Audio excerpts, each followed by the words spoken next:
2022 সালের অনির্বাচিত কার্যনির্বাহী পরিষদের বিলুপ্তি অবিলম্বে ঘোষণা করতে হবে। 2. তরুণ নেতৃত্বের সমন্বয়ে একটি অ্যাডহক কমিটি গঠন করে গঠনতন্ত্র যুগোপযোগী এবং আধুনিকায়ন করে সকলের অংশগ্রহণের ফেডারেশনের নির্বাচন নিশ্চিত করতে হবে। 3.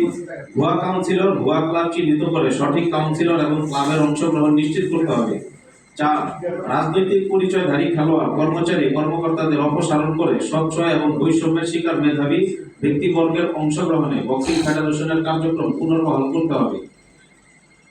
5. বিভিন্ন সময়ে একই প্রবীণ ব্যক্তিগণ ফেডারেশনের গুরুত্বপূর্ণ দায়িত্বে এসে বক্সিং এর অগ্রযাত্রাকে প্রশ্নবিদ্ধ করেছে বিধায় কার্যনির্বাহী পরিষদের তরুণ নেতৃত্ব নিশ্চিত করতে হবে। 6.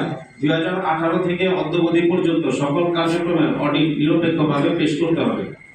7. বাহিনী নির্ভর বক্সিং ধারণা থেকে বের হয়ে সিভিল পর্যায়ে জাতীয় এবং আন্তর্জাতিক মানের খেলোয়াড় নিশ্চিতকরণে তৃণমূল বক্সিং কোচ, সংগঠক, বক্সারদের সুযোগ সুবিধা নিশ্চিত করতে হবে।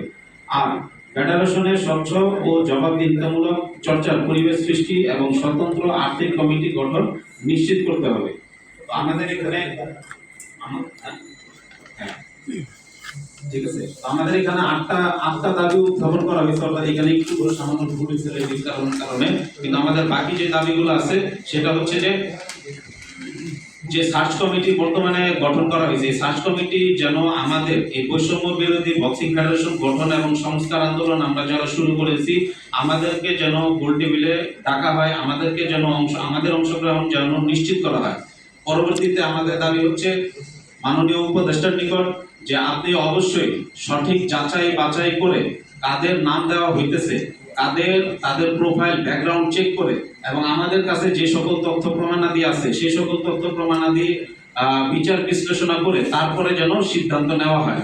এবং সর্বশেষ আমাদের যে দাবিটা হচ্ছে সেটা হলো যে আমরা বর্তমানে এই ধরনের কার্যক্রমের কারণে কিন্তু আপনারা জানবেন বক্সিং ফেডারেশন সহ অন্যান্য অনেক ফেডারেশন কিন্তু তাদের কার্যক্রম ঝিমিয়ে পড়ছে, বলতে গেলে কোনো কার্যক্রম নাই।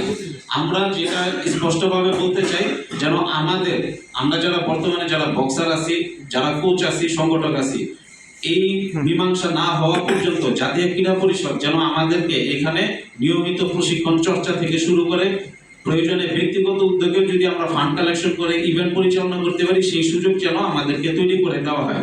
তো এই হচ্ছে মোটামুটি আমাদের 11 দফা দাবি আমরা সবার নিকট পেশ করতেছি। আর তার পরবর্তীতে বক্তৃতা